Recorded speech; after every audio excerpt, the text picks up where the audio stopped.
Oke, assalamualaikum warahmatullahi wabarakatuh. Selamat malam pemirsa. Kita berjumpa kembali di talk show di mana malam hari ini juga saya Agustiada, dan selama 60 menit ke depan kita akan duduk bersama membicarakan ataupun kita sharing apapun juga, dan seperti biasa juga sudah mengundang narasumber ataupun pembicara kita di malam hari ini. Kita langsung berkenalan dengan para narasumber saya di malam hari ini.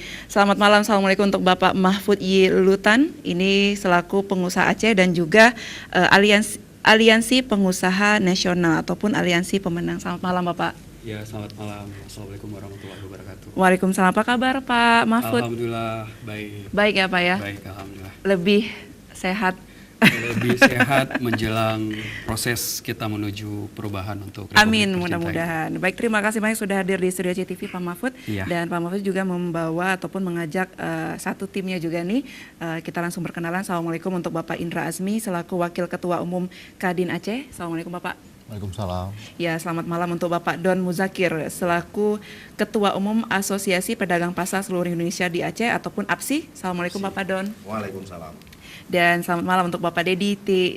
Jazmi Zaimi, baik, selaku pengusaha Aceh. Assalamualaikum Bapak. Waalaikumsalam.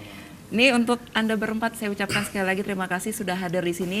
Saya akan mendapatkan informasi lebih banyak lagi tentang perekonomian khususnya di Aceh ya Pak ya. Nah, berhubung juga topik pada malam hari ini adalah curhatan pelaku usaha dan harapan untuk masa depan ekonomi di Aceh, di Indonesia, khususnya juga di Aceh.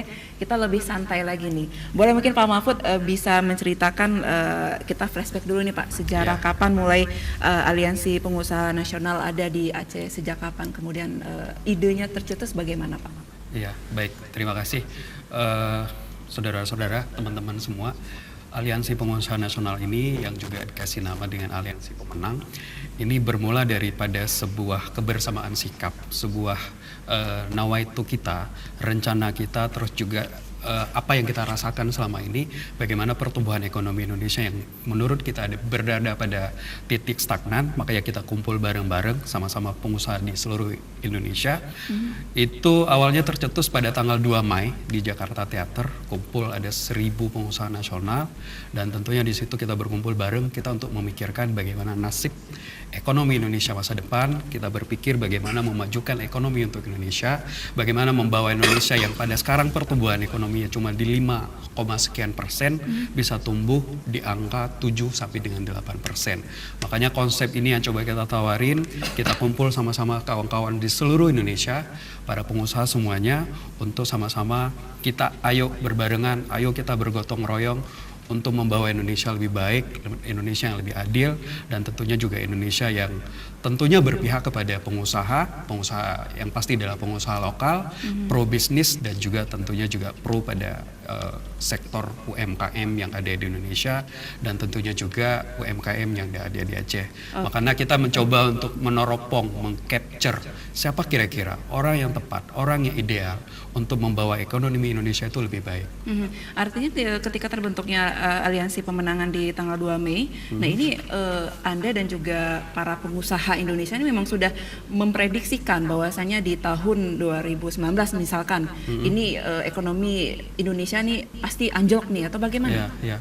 Kita ngerasain ya, pengusaha di Indonesia pada umumnya, hampir semua pengusaha, baik itu level pengusaha nasional atau level pengusaha daerah, kita juga ngerasain bahwasanya pertumbuhan ekonomi kita itu berada pada titik yang tidak menarik bagi Sejak tahun berapa? 4,5 tahun terakhir ini sangat terasa. Pertumbuhan ekonomi kita cuma tumbuh di angka 5%. 5% saja. Sebenarnya kita harus tumbuh di angka 7-8%. Itu normalnya ya? Sehingga kita bisa meroket ekonominya. Permasalahannya sebenarnya di mana sih kita kalau melihat intisarinya, permasalahannya pokoknya nih apa yang mendasari? Yang mendasari pertumbuhan kita itu pada stuck. Kita mungkin banyak, Indonesia itu lebih kepada negara yang konsumtif ya.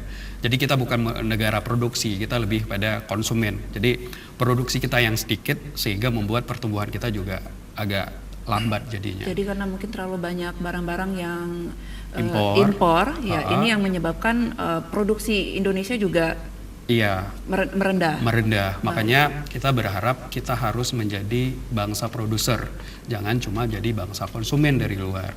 Ini yang juga salah satu yang mengakibat pertumbuhan kita itu pada stuck karena begitu banyak produk-produk dari luar yang masuk membanjiri pasar di Indonesia. Baik, nah Pak Don, saya langsung loncat ke Anda nih. Tadi Pak Mahfud menjelaskan bahwasanya angkanya ada di 5%, harapannya normalnya kan di 7 dan juga 8 sampai 8%. Nah ini berdampak yang pastinya untuk pedagang-pedagang yang ada di bawah dong. Nah sebenarnya dampak yang paling dirasakan seperti apa ini efeknya?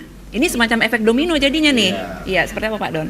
Kalau kami yang pedagang kecil yang hanya memodalkan 500.000, ada yang modal 1 juta, 2 juta sampai 10 juta, itu kelas kita UMKM, itu sangat berdampak tentang pertumbuhan ekonomi. Ya terutama adalah daya beli masyarakat. Daya beli masyarakat sangat berkurang. Anda tinggal di Banda Aceh, bukan hanya di Banda Aceh, bukan hanya di Aceh, di hampir semua pasar tradisional yang ada di Indonesia, itu pedagang-pedagang merasakan betul dampak kesulitan ekonomi hari ini. Daya beli masyarakat berkurang, misalnya kayak kita di Banda Aceh ini, hampir 70% penghuni Banda Aceh ini adalah pegawai negeri. Sedangkan dari hasil gaji pegawai negeri ini mereka sudah memakai atau menutup kredit-kredit yang ada di bank. Jadi untuk berbelanja ke kita ini hanya kebutuhan yang diperlukan aja. Misalnya kalau dulu itu berbelanja gula itu 1 kilo, tapi sekarang ini paling untuk kebutuhan sedikit dikurangin, tapi tetap ada putaran ekonomi, tapi dia putaran ekonomi beda dengan yang waktu-waktu dulu. Nah, kalau misalnya kenaikan harga segala macam itu tidak berpengaruh bagi pedagang, tapi berpengaruh pada masyarakat yang membeli. Setuju. Jangan sekarang dibilang misalnya, oh ini pedagang yang kurang ajar nih menaikkan harga barang. Padahal bukan kita. Kita mengambil barang dari agen, dari tempat produksi, itu mereka dinaikin barang dengan ongkos angkut itu terlalu tinggi. Disitulah harga, makanya kita naikin. Pedagang sekarang ini, kalau kita misalnya pergi ke pasar Aceh, di situ tempat pasar Aceh itu kalau kita bilang pasar tradisional semi modern yang dibangun oleh beberapa lembaga pemerintahan, itu jadilah pasar Aceh. Di situ kita lihat sekarang sangat begitu sedih kita melihat pedagang. Di waktu Lebaran aja yang ada daya beli. Tapi kalau sekarang ada yang 50.000 laku. Ada yang udah gulung tikar, beralih profesi. Yang sangat kita sayangkan sekarang lagi, ada nyak-nyak di pasar Kartini yang dulu berjualan dengan modal 200.000 dari sibreh, dari segala macam. Sekarang mereka tidak mampu berjualan lagi. Mereka beralih profesi, kemana profesinya? Jadi gelandangan jalanan, jadi pengemis. Jadi peminta-minta itu di jalan terjadi hari ini karena kesulitan ekonomi. Kemarin saya turun ke Aceh Jaya, di pasar Lamno. Ada satu pedagang di sana yang saya lihat, itu dia hanya menjual sekilo emping, bawang merah ada setengah kilo, habis itu buah jeruk itu apa namanya, jeruk nipis itu sekitar ada kalau nggak salah 3 on, itu aja yang dia jual, mak-mak. Pasar di Lamno itu sangat memprihatinkan kondisi ekonominya. Saya tanya berapa ada laku, mak? Ada laku hari ini 20.000. Laku 20.000, dia udah duduk itu mulai jam 6 pagi sampai jam 1 pagi, 1 siang. Itu 20.000 dengan dia berjualan seperti itu. Jadi yang kita lihat adalah daya beli masyarakat sangat berkurang. Habis itu keterlibatan pemerintah dalam pembangunan infrastruktur pasar, oke kita bilang. Tapi dalam pembangunan struktur masyarakat pedagang ini sangat kurang. Revitalisasi pedagang ini sangat kurang atau gagal? Gagal. Nah, kalau janji Pak Jokowi dulu ke kita, karena kita diabsi seluruh nasional, kita akan membangun pasar 1.000 pasar se Indonesia. Bukan hanya fisik pasar, tapi kita akan membangun juga pemerataan ekonomi terhadap pedagang. Nyatanya? Itu terus yang dijanjikan oleh Pak Jokowi dulu kampanyenya. Nyatanya nggak ada.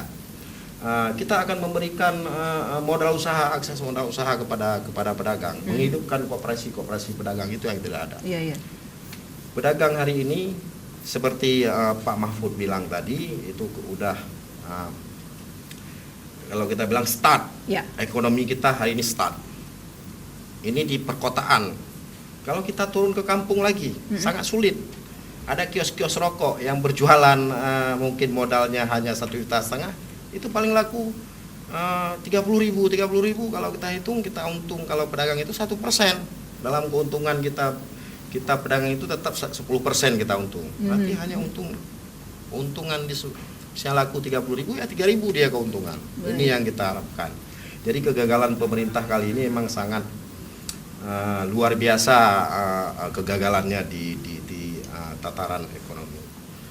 Cuma saya sangat sayangkan pemerintah baik provinsi, pemerintah kota, kalau udah pemerintah di pusat sana emang udah jangkauan tangannya tidak sampai, walaupun berkuar-kuar berbagai macam tapi tidak sampai. Kita berharap pedagang-pedagang kecil ini mohon diberdayakan. Karena sekrisis apapun ekonomi di sebuah negara itu yang mampu bertahan hanya pedagang kecil, UMKM ini. Kalau pengusaha misalnya kayak Pak Mahfud ada pabrik, Pak Dedi ada satu perusahaan misalnya, mereka gulung tikar selesai karena krisis ekonomi. Tapi yang bertahan ini adalah pedagang kaki lima yang bertahan dengan hanya berjualan 3 ikat sayur. Mereka bisa ngambil di kebun-kebun. Ini yang bertahan, ini yang harus kita berdayakan. Karena memang disitulah hanya harapan mereka. Nah, artinya juga Pak Don hari di Aceh TV ini sebagai menyuarakan dari suara-suara pedagang-pedagang kecil yang ada, khususnya yang ada di Aceh. Di Aceh. Baik, nah. Oke, luar biasa sekali nih Pak Don. Pak Dedi, tadi berbicara Pak Don menceritakan bahwasanya Penayung ini adalah pasar semi modern. Nah, apakah juga dengan menurunnya daya beli masyarakat ini disebabkan mereka lebih cenderung memilih pasar modern seperti misalkan kita bisa melihat sekarang pertumbuhannya seperti mall ataupun swalayan yang modern. Itu yang menyebabkan mungkin daya beli rendah di Aceh?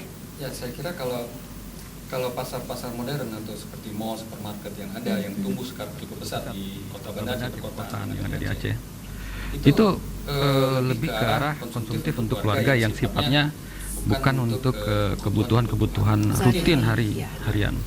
Kalau dalam konteks industri kuliner yang ada di Aceh atau kota-kota besar di Aceh, itu akan lebih banyak bergantung sama kondisi pasar. Seperti Pak Don bilang, kalau di tingkat pedagang pasar saja kebutuhan pokok ataupun bahan-bahan pokok itu sudah cukup tinggi.